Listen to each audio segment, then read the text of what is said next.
Rahmat Nagar division SPR hills లో దళితులకు వివిధ రంగాల్లో శిక్షణ ఇచ్చేందుకు అత్యధిక హంగులతో సిడిఎస్ భవనాన్ని నిర్మించి 6 ఏళ్లు గడుస్తున్నా ఇంకా ప్రారంభానికి నోచుకోలేదు. గత ప్రభుత్వ హయాంలో 21 కోట్లు కేటాయించి ఈ భవనాన్ని నిర్మించారు.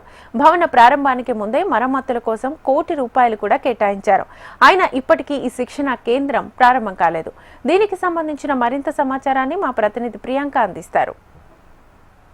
అంతర్జాతీయ స్థాయిలో దళితులకు శిక్షణ ఇవ్వడం కోసం అత్యాధునిక హంగులతో నిర్మించిన బిల్డింగ్ ఇంతవరకు ప్రారంభానికి నోచుకోలేదు.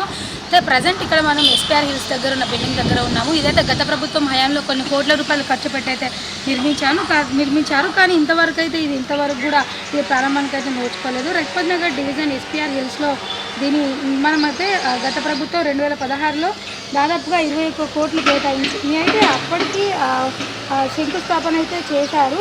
కానీ 2019లో నిర్మాణ పనులు పూర్తయిన భవనాన్ని ప్రారంభించాల్సి ఉన్నప్పటికీ కూడా ఇది వాయిదా పడుతూనే వస్తుంది. ఇప్పటివరకు కూడా భవన నిర్మాణం పూర్తయి సుమారుగా 6 ఏళ్ళు అవుతున్నప్పటికీ కూడా ఇది ఇంతవరకు వినియోగంలోకి అయితే రాలేదు. దీంతో ఎక్కడికక్కడ స్లాబ్ సీలింగ్ చెట్లు ఊడిపోయాయి. వీటితో పాటు వీటి వల్ల సమీపంలోని అద్దాలు పగిలిపోయాయి, రంగులు వెలిసిపోవడము. అలాగే ప్రారంభానికి ముందే మరమ్మతుల కోసం దాదాపుగా ₹1 కోటి అయితే కేటాయించారు. అయితే సిడిఎస్ సంస్థ అరకొర నిధులతో కొనసాగుతుంది. జీతాలే భారంగా మారడంతో లక్షల్లో వస్తున్న కరెంటు బిల్లుతో అయితే సతమతమవుతున్నారు. దాదాపుగా 9 అంతస్తులను నిర్మించిన భవనంలో మొదటి దానిలో సమావేశ మందిరం, రెండో దాంట్లో నిర్వహణ కార్యాలయం, 3వ అంతస్తులో గ్రంథాలయం, మీడియా కేంద్రం, 4వ అంతస్తులో శిక్షణార్థుల వసతి కోసం 13 గదులు, అలాగే 5వ అంతస్తు చూసుకున్నట్టు కూడా 300 మందికి పైగా కూర్చునేలా ఆడిటోరియం, 6వ అంతస్తులో గత మ్యూజియం అయితే నిర్మించారు. పార్కింగ్ కోసం డబుల్ సెల్లర్, అత్యాధునిక లిఫ్ట్లు కూడా ఉన్నాయి. అయితే ఇన్నున్నప్పటికీ కూడా ఇది ఇంతవరకు ప్రారంభానికి నోచుకోలేదు. బౌద్ధ సంప్రదాయం ఉట్టిపడేలా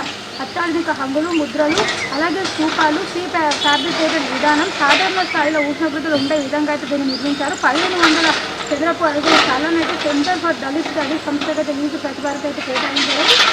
R&D డిపార్ట్మెంట్ నిర్మాణం చేపట్టింది. సుమారుగా 26 అడుగుల అంబేద్కర్ విగ్రహాన్ని కూడా ఏర్పాటు చేశారు. కారణంగా కొనసాగుతున్న సిడిఎస్ సంస్థ దళిత ఆదివాసుల అభ్యున్నతి కోసం అయితే అన్ని సౌకర్యాలను అందుబాటులో కూడా తీసుకొచ్చింది. అయితే ఇంతవరకు దీన్ని ఓపెన్ చేయడానికి అయితే కొందరు అయితే వ్యతిరేకతను వ్యక్తం చేస్తున్నారు. ప్రైవేట్ కోచింగ్ సెంటర్లో చాలామంది దళితులు కూడా గిరిజన విద్యార్థులు లక్షల్లో ఫీజులు చెల్లించి మరీ కోచింగ్ తీసుకుంటున్నారు. సో వాళ్ళందరి కోసమైనా ఈ బిల్డింగ్ ఓపెన్ చేసి పోటీ పరీక్షలు రాస్తున్న వారికి శిక్షణ కేంద్రంగా దీన్ని ఉపయోగిస్తే ఎంతో మేలు జరుగుతుందని అయితే కొందరు అభిప్రాయాలు వ్యక్తం చేస్తున్నారు. ఇప్పటి వరకు కూడా అధికారులు దీన్ని సందర్శిస్తున్నారు, చూస్తున్నారు, పోతున్నారు తప్ప దీన్ని ప్రారంభించే విధంగా ఎటువంటి చర్యలైతే కొనసాగించడం లేదు. సో ఇప్పటికైనా సరే సంబంధిత అధికారులు ఈ బిల్డింగ్ని వెంటనే ఓపెన్ చేసినట్లయితే ఎంతో మంది దళితులకు వివిధ రంగాల్లో శిక్షణ ఇచ్చేందుకు ఈ బిల్డింగ్ ఎంతగానో ఉపయోగపడుతుందని అభిప్రాయాలు వ్యక్తమవుతున్నాయి. వీడియో జర్నలిస్ట్ గోవర్ధన్తో ప్రియాంక, HMTV, హైదరాబాద్.